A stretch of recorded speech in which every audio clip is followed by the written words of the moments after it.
Okay. I've sat here quietly all night listening to person after person talk about Susan Bolton as a woman of distinction, when in fact, Susan is a woman of no distinction. Yeah.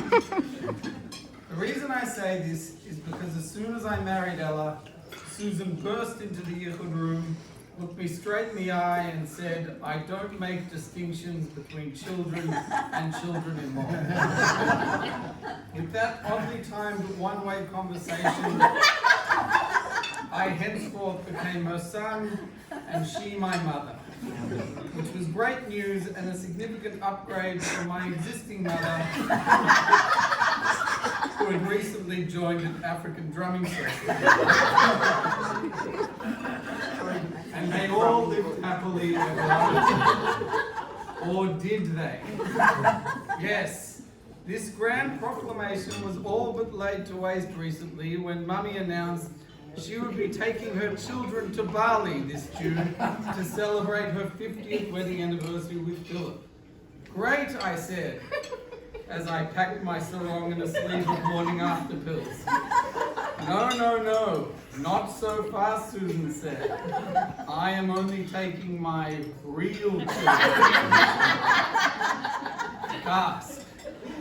Needless to say, I was shocked and immediately ran crying to my former mother, who gratefully accepted me back into her warm embrace. At that very moment, I understood exactly how Prince Harry felt. Neglected, inferior, and yet relieved to be married to a beautiful woman of color. Since that time, I have undergone a period of adjustment, because not being a real child has changed everything. I mean, the only reason I was invited to this dinner was on the provision that I help Shimon wash the dishes. A condition I was more than willing to accept, because as we know, they don't actually wash the dishes at Kimberley Gardens.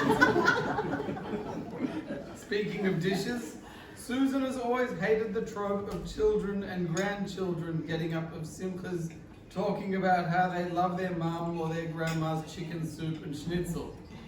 Well, Susan, since you have made it abundantly clear that I am not one of your children, I would like to talk a bit about Susan the cook. Susan has often said, if you can read, you can cook. And with that in mind, I'd like to pay tribute to Susan, who has accomplished so much in her life, despite being 100% illiterate. I joke, you do make a lovely chicken soup and a home that is warm and welcoming to family, friends, Sharut girls, random travelers, and whatever Gilad Zuckerman is. You can say that food is irrelevant, yet for us Jews it means a lot. Susan has hosted the family week in, week out, even during lockdowns when doing so is illegal. So Dan, if you want to send Susan to jail, do it. But the only thing she is guilty of is loving her family and wanting to keep the unit connected at all costs.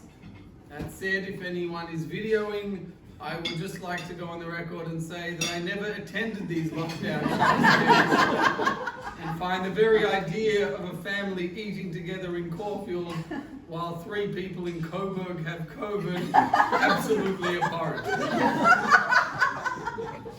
So what is my wish to Susan on her 70th birthday?